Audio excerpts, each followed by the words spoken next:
Welcome to How to Navigate Benesh Ballet Book 1. This tutorial assumes that you have purchased this book. If you haven't done so and you would like further information about the book, please go to the iTunes store and search for Benesh Ballet Book 1. I'm also assuming you're familiar with standard iPad navigation gestures such as tap, drag, swipe, and pinch. When you open the book, you should see a picture of the cover. If you start at the cover page and swipe from right to left, it will take you to the first page of the table of contents. If you tap the thumbnail at the bottom left corner of the screen, you will be taken to the first page in the book. When first using this book, I recommend that you work your way through page by page, swiping right to left on your screen, reading each page as you go. If you've watched this video, you can skip the How to Navigate This Book section. You also have the option to skip around the book by using the table of contents. I find pinching two fingers together the easiest way to access it, but there is another way.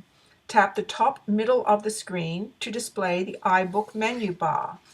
Tap the table of contents icon, then select Table of Contents from the pull-down menu. Once in the table of contents, you will see a list of gray text, which are links, a series of thumbnails, and a row of dots. You can use the dots at the bottom to navigate through the chapters of the book.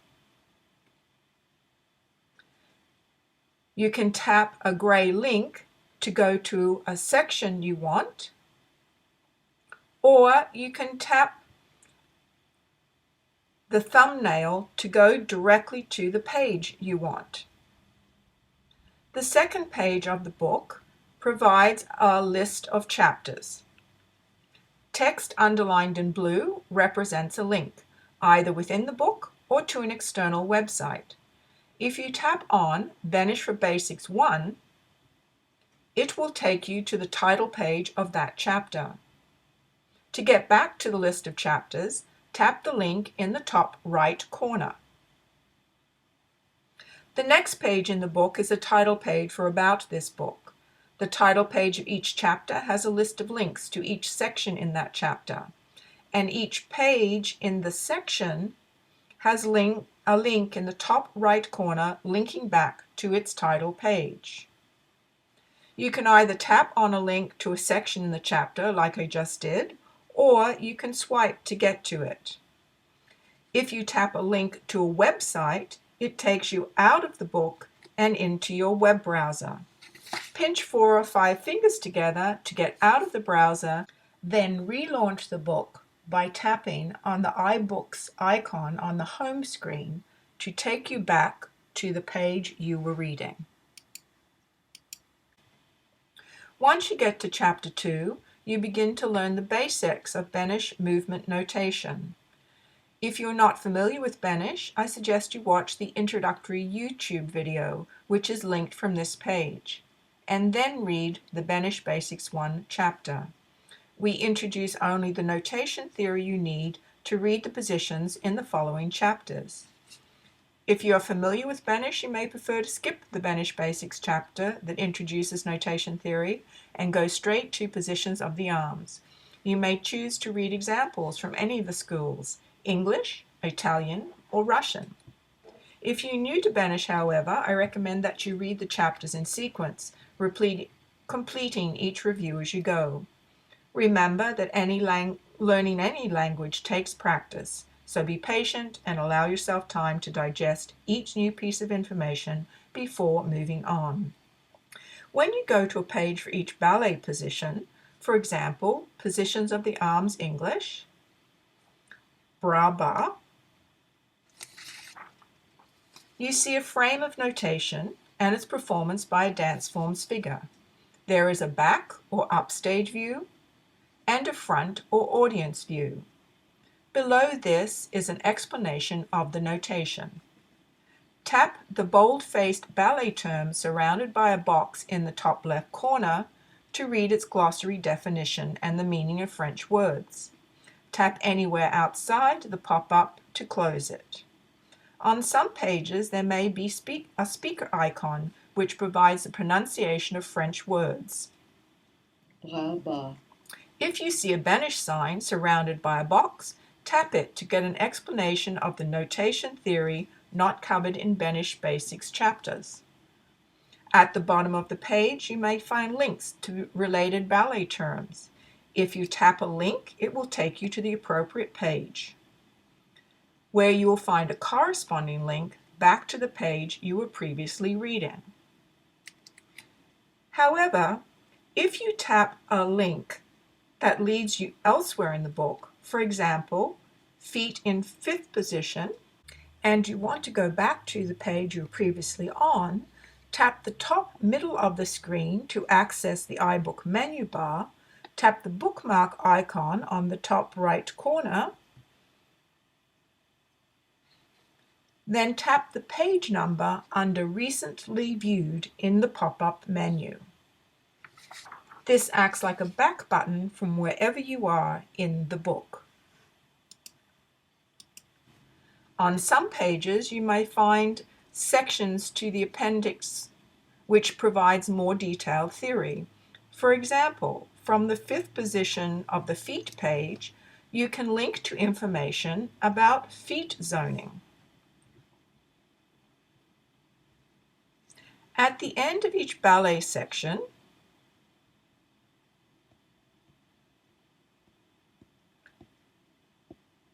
there is a summary page displaying all notated positions and their reflections covered in that chapter. You can tap a frame of notation or pinch two fingers apart to zoom it into its own screen. You may find this a useful teaching tool if you're in a dance studio with your iPad connected to a TV or a projector. Zoom the notation frame and ask your students to perform the position. Once you are finished with the zoomed image, tap the close button in the top left corner or pinch two fingers together to return to the page you in the book. Zooming also works for images in the Benesh Basics chapters. You can zoom an image and explain the theory to your students. At the end of each ballet positions chapter, there is an interactive review with questions testing that chapter's content. You can navigate through the questions by using the red arrows at the bottom of the screen, checking your answers as you go. Once you have finished the review, you can tap on the right side of the screen or swipe to go to the next chapter. There are other built-in iBook features I recommend you explore. To search for a term in the body of the text, tap the top middle of the screen to see the iBook menu bar, then tap the magnifying glass icon in the top right corner. When the keyboard appears, type a term, for example, bra, ba. To see a list of pages containing that term, then tap the link in the list that you want to follow, and will bring up the page you want containing that term. You can also search the web or search Wikipedia. If you search the web, this takes you out of your book and into your web browser. So once again, you have to pinch 4 or 5 fingers together to get out of the browser and then relaunch the book. The glossary contains definitions for all ballet vocabulary terms used in this book. There are 2 ways to access it. By tapping the ballet term in the box in the top left corner, as I did previously, then you scroll down to the bottom of the pop-up menu and tap Glossary Index label at the bottom of the pop-up window. To exit the glossary, tap the Done button in the top right corner. This takes you back to the page you're on when you access the glossary. The other way to access the glossary from any page in the book is to tap the top middle of the screen to display the iBook menu bar, tap the table of contents icon on the top left corner, and then tap the glossary label.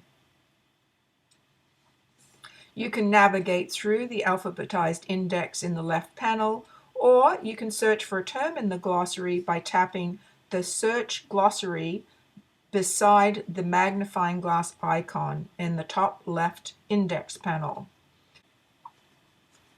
When the keyboard appears, type a term. For example, first. To see a list of terms containing first, tap the name of the entry you want to see. For example, arabesques, English, first arabesque.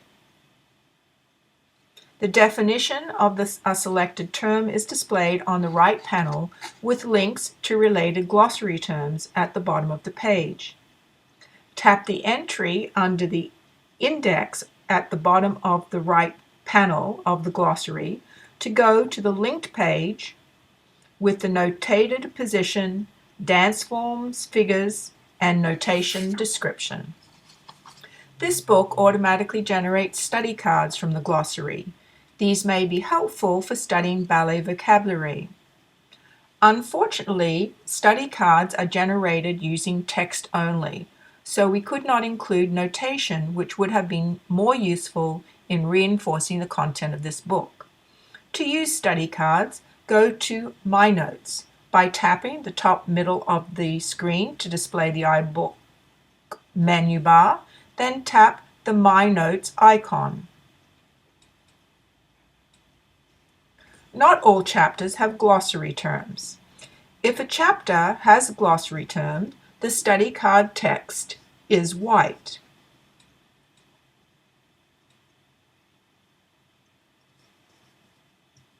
Otherwise, it is gray.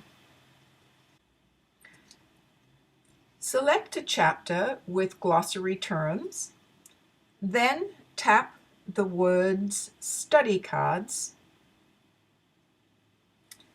and a series of study cards appear. Tap the rotation arrows on the bottom right corner of the card, and it flips to show the back of the card.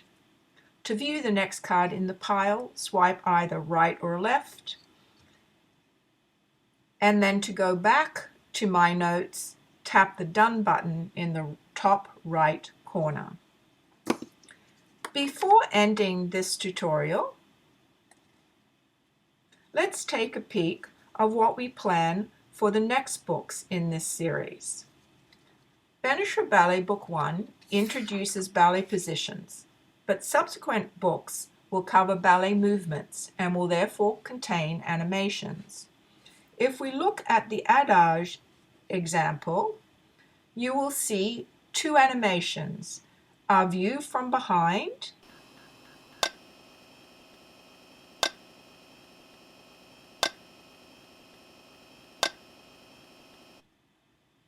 and a view from the front.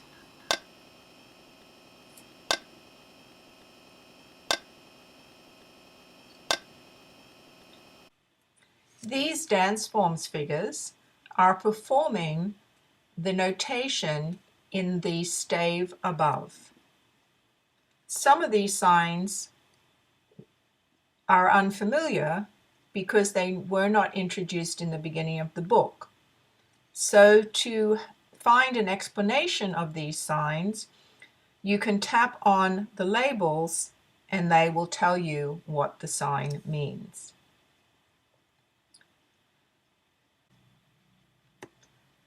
That brings us to the end of this video tutorial. I hope you found it helpful, and I hope you enjoy exploring Benesh Ballet Book 1.